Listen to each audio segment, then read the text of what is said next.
যুবক ছিল, নাম ছিল নুসু, ছিল চিকনা চাকনা সুন্দর অনেক, মুখে ওঠে নাই দাড়ি। তৎকালীন জমানার বাদশা এলান করছে যে আমার মেয়েদের, আমার বিবিদের খেদমতের জন্য মেয়ে দরকার, খাদেমা দরকার। যারা এই খেদমত করতে চায় তারা যেন অমুক তারিখে আমার দরবারে আসে, পরীক্ষা দেয়। যারা পরীক্ষায় টিকবে তাদেরকে রাখা হবে। বহু মেয়েরা গেছে, রাজ দরবারের সেবিকা হবে, রাজ দরবারে কাজ করবে, মোটা অঙ্কের টাকা পাবে। সেই মেয়েদের সাথে নুসু নামে পুরুষ লোকটা মেয়েদের পোশাক পইরা, ওল্লা মোল্লা পইরা, সেও গিয়া মেয়েদের কাতারে দাঁড়াইয়া পরীক্ষা দিচ্ছে। কথা বুঝতেছেন? গলার আওয়াজ ছিল চেকন, মেয়েদের মতো, বোঝা যাইতো না। রাজা পরীক্ষা নিয়েছে লোকদের দ্বারা। তো যুবক ছিল, তো শক্তি ছিল, পুরুষ ছিল। যতই হোক একজন পুরুষ তো পুরুষ, গায়ে তার শক্তি থাকে বেশি। পরীক্ষার ভিতরে টিকে গেছে। এরপরে রাজ দরবারে মেয়েদের খেদমত করতেছে, রাজার স্ত্রীদের খেদমত করতেছে। খেদমত কি? তাদেরকে গোসল করানো। খেদমত কি? শরীর দেওয়াই দেওয়া, মাথায় তেল দেওয়া। কথা বুঝতেছেন? পুরুষ হইয়া নারীদের পোশাক পইরা এই কাজ করতেছে। বলেন তো, একদিন, 2 দিন, 3 দিন দিলের ভিতরে অভিশাপ শুরু হয়েছে যে এই অভিশাপের কাজ তুই কয়দিন করবি? মেয়েদের ভাব তুই না, এভাবে নারীদের দেহ দাবাস, নারীদের পাও দাবাস, নারীদেরকে গোসল করাস, তো শরম আসে না? লজ্জা আসে না?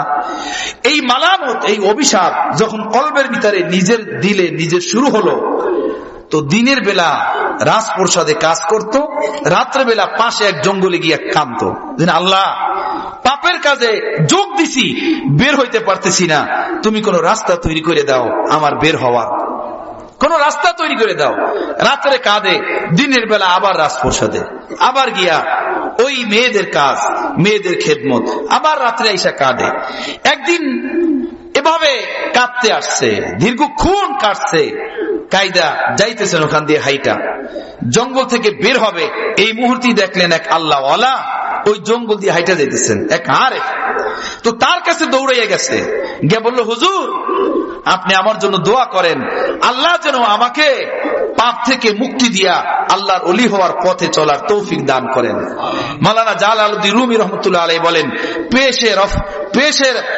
পেশে রফতে আরেফ আয়া জস্তকার দর্দু আলম খেশ মারা ইয়াদার, যে এই নুসু একদিন এক আল্লাহর ওলির কাছে গিয়া বলল, আপনি একটু আপনার খাস দোয়ার মধ্যে আমাকে স্মরণ রাখেন, আমি যেন আল্লাহর ওলি হয়ে যাইতে পারি, গুনাহের পথ থেকে নিজেকে মুক্ত করতে পারি। এই দোয়া করলেন, ওই অলির কাছে গিয়ে দোয়া চাইলেন।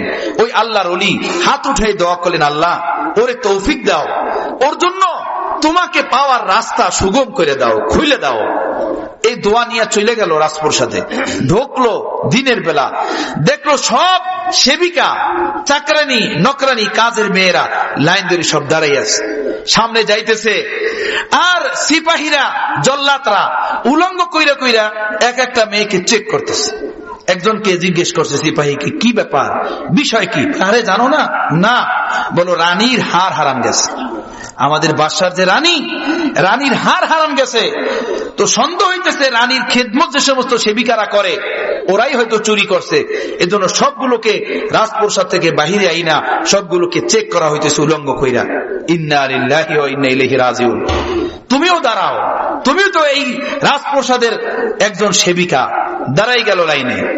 এখন তার দিলের অবস্থা তো ভিন্ন, সে তো জানে যে আমি পুরুষ, সামনে চেক হইতেছে উলঙ্গ কইরা, দিলে দিলে ভাবতেছে, আল্লাহ এই অবস্থা যদি আজকে আমার ধরা পড়ে, 2টা টুকরা করে দেবে তলোয়ার মাইরা জল্লাদ, আমাকে বাদশা হুকুম দিবে, আমাকে তলোয়ার মাইরা শেষ করে দিবে। আল্লাহ আমার কি হবে আজকে?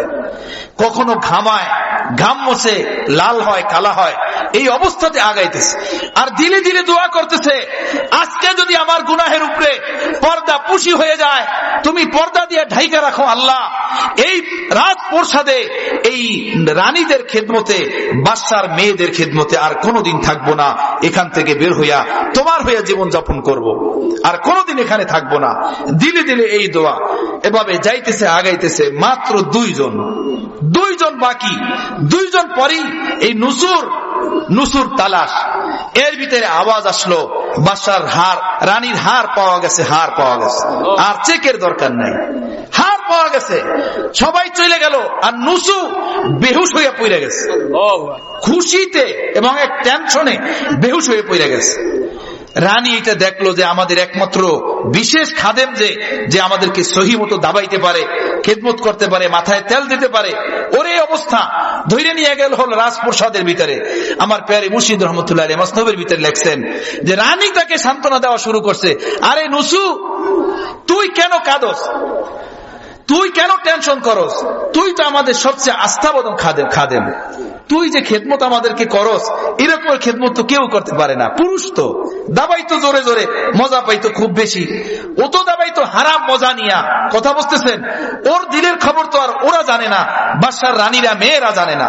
সবাই সান্ত্বনা দিল, কিন্তু নুসু বলতেছে না, আমি আর খেদমত করার যোগ্য রই নাই, আমি আর এই প্রসাদে খেদমত করব না, আমার আর খেদমত করতে দিল লাগে না, মন লাগে না।